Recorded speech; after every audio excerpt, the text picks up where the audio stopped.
quand vous entreprenez en France, c'est un long chemin et vous n'allez pas être millionnaire du jour au lendemain, car même avec des résultats intéressants et durs à obtenir, finalement dans vos poches, à terme, il reste pas forcément grand-chose. Et bonjour à tous et bienvenue dans cette nouvelle vidéo qui va vous intéresser grandement, je pense, parce qu'on va parler finalement de chiffre d'affaires et de bénéfices. On va essayer d'aller voir un petit peu la réalité derrière tout ça. Et aujourd'hui, on a un cas précis, un cas d'école, on va dire, parce qu'on a fait sur l'une de nos boutiques e-commerce sur le mois de mai 17 000 € de chiffre d'affaires sur une boutique qui est 100% SEO. Donc il n'y a aucun budget publicitaire, que ce soit en Google Ads, en Facebook Ads ou en TikTok, etc. Pas d'influenceurs, rien. C'est uniquement du référencement naturel qui nous a permis d'obtenir du coup ces résultats-là. Et c'est pour ça que ça va être très intéressant de regarder ça, parce que malgré tout, effectivement, il y a quand même un décalage entre les 17 000 € de chiffre d'affaires et le vrai bénéfice, parce qu'il y a, on va le voir ensemble, pas mal de choses quand même à soustraire. Et du coup, on va aussi évoquer l'ensemble des points forts du SEO et de comment est-ce qu'on a finalement obtenu des résultats comme cela. Mais d'abord, pour me présenter rapidement, moi c'est Hugo, j'ai 26 ans, je fais du e-commerce depuis maintenant 5 ans. Aujourd'hui, j'ai deux activités. J'ai une partie e-commerce où en fait je crée des boutiques e-commerce avec mon équipe et on va les déployer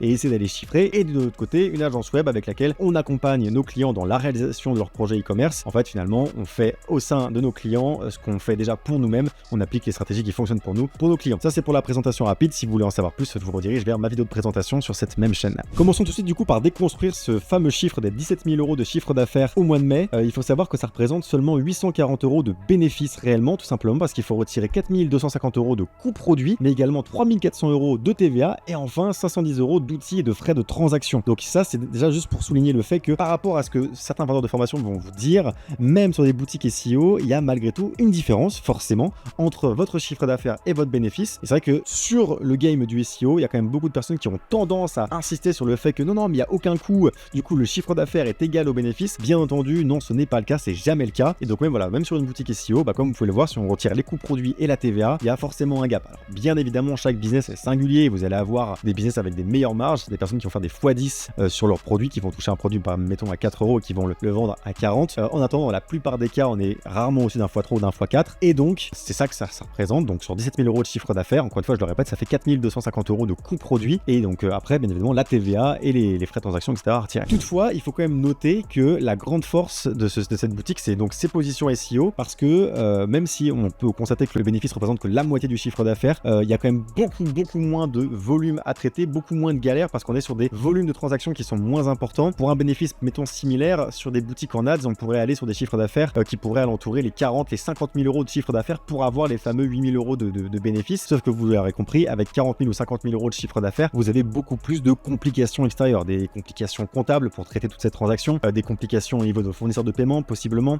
des complications au niveau du SAV. En bref, il y a tout un tas de choses autour qui peuvent venir créer le chaos quand vous faites du volume. Alors qu'avec du SEO, vous avez des volumes de transactions qui sont pas très élevés, mais effectivement un bénéfice très important par rapport au volume que vous brassez. Moi, c'est là quand même l'une des grandes forces du SEO qu'il faut forcément noter. Une autre grande force du SEO qui est quand même notable, c'est tout simplement la manière de gérer son acquisition. Alors en fait, quand vous faites du SEO, vous avez beaucoup d'actions à mettre en place au début. Après, vous avez des récurrences à tenir pour maintenir votre référencement, mais c'est beaucoup moins exigeant en termes de temps et en termes de ressources que d'alimenter des comptes publicitaires et de manager des comptes publicitaires sur Facebook, sur Google ou sur TikTok par exemple. C'est beaucoup de temps et de travail au début, alors que les canaux d'acquisition payants vont être du travail constant, très régulier. Vous devez donc être toujours en train de surveiller votre business, toujours en train de le manager. Certes, vous pouvez déléguer, mais vous devez dans tous les cas surveiller les personnes qui s'occupent du coup de vos pubs. Et donc, c'est forcément beaucoup plus exigeant. Ça apporte peut-être moins de liberté que des boutiques SEO, où effectivement, sur des boutiques SEO, vous allez avoir tout simplement plus grand chose à faire si vous déléguez les commandes, si vous déléguez le SAV et que vous tenez juste vos récurrences de quelques backlinks par-ci par-là et de créer un petit peu de contenu pour alimenter votre stratégie de référencement. Globalement, vous pouvez très rapidement avoir plus grand chose à faire et donc juste encaisser le bénéfice. J'insiste toutefois sur la puissance de la combinaison des différents canaux, parce qu'effectivement, on a beau dire que donc le SEO peut être un business à part entière, il est de plus en plus difficile de créer des nouvelles boutiques qui vont se positionner en SEO, surtout sur le marché français. Aujourd'hui, il y a quand même des marchés où il y a quelques opportunités où on peut créer des boutiques, je sais pas, en grec et essayer d'aller se positionner sur les moteurs de recherche grecs, mais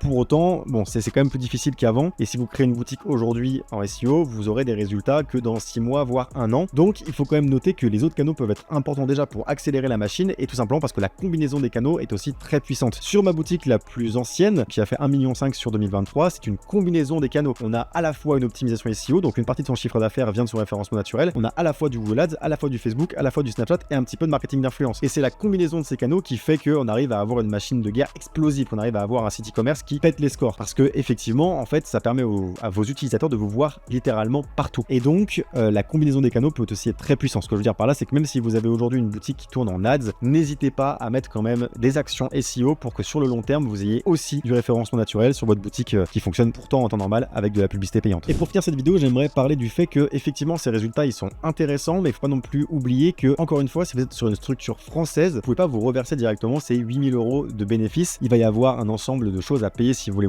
si vous voulez vous verser un salaire, si vous êtes prestataire de votre propre boîte en auto-entreprise, vous allez dans tous les cas aussi avoir des charges au niveau de l'URSSAF. Donc il faut bien comprendre que quand on est sur une structure française, là je vous parle du bénéfice obtenu avant les payes. Et quand vous voulez vous payer, encore une fois, c'est toujours autre chose. Alors bien évidemment, il y a des choses des dépenses qui peuvent passer sur votre entreprise et donc ça peut être ok, mais voilà, vos dépenses de vie perso, typiquement pour vous donner un peu un ordre d'idée, si vous voulez vous payer un SMIC, vous allez avoir, pour un SMIC en boîte française, vous allez avoir environ 750 € de charges à payer, plus 150 € de retraite. Donc globalement, vous avez, quand vous voulez vous payer un SMIC, vous en sortez un deuxième. Si vous voulez du coup vous reverser ces 8000 € directement dans votre poche, entendez bien que dans vos poches, à la fin, il restera entre 3000 et 4000 €, pas plus. Donc ça, c'est aussi une chose qu'il faut prendre en compte. Je pense qu'il n'y a pas assez de créateurs de contenu qui font du e-commerce qui en parlent. Alors bien évidemment, c'est parce que la plupart d'entre eux sont dans tous les cas expatriés et donc n'ont pas autant de charges. Mais donc comprenez bien que si vous regardez cette vidéo aujourd'hui en France et que vous avez l'intention d'entreprendre en France et de créer un business et d'avoir des résultats comme ça vous semble cohérent et accessible, effectivement ça l'est, c'est accessible et vous pouvez obtenir ce type de résultats. Toutefois, n'oubliez pas que c'est jamais aussi beau que ce qu'on essaie de vous faire croire. Il y a encore du chemin. Si vous avez juste une boutique qui fait 17 000 € de chiffre d'affaires par mois en SEO, pour atteindre les fameux 10 000 € par mois dont tout le monde parle, il y a encore du chemin. Et je dis pas ça pour décourager qui que ce soit, parce que c'est tout à fait atteignable, mais c'est plutôt pour éviter de dire du bullshit à longueur de journée comme beaucoup le font, et juste expliquer la réalité du terrain. Quand vous entreprenez en France, c'est un long chemin et vous n'allez pas être millionnaire du jour au lendemain, car même avec des résultats intéressants et durs à obtenir, finalement dans vos poches, à terme, il reste pas forcément grand chose. Mais bon, c'est pas non plus une vidéo sur la fiscalité, il y en aura des vidéos sur la fiscalité, mais donc c'est tout pour cette vidéo. J'espère qu'elle vous aura plu. Je vais essayer de faire un peu plus souvent ce format-là où on décortique un petit peu du chiffre d'affaires pour voir combien il reste de bénéfices à la fin, parce que je pense que c'est intéressant et que c'est pas quelque chose qui est souvent proposé dans les créateurs de contenu, alors qu'au bout d'un moment, c'est tout ce qui compte, de dire finalement combien est-ce qu'on gagne réellement avec un projet, plutôt que de juste montrer tes gros chiffres et dire bah voilà, on arrive à vendre. Réussir à vendre, c'est bien, réussir à mettre du fric dans ses poches, c'est un peu mieux quand même. Donc je vous dis à très vite pour la prochaine vidéo. Ciao.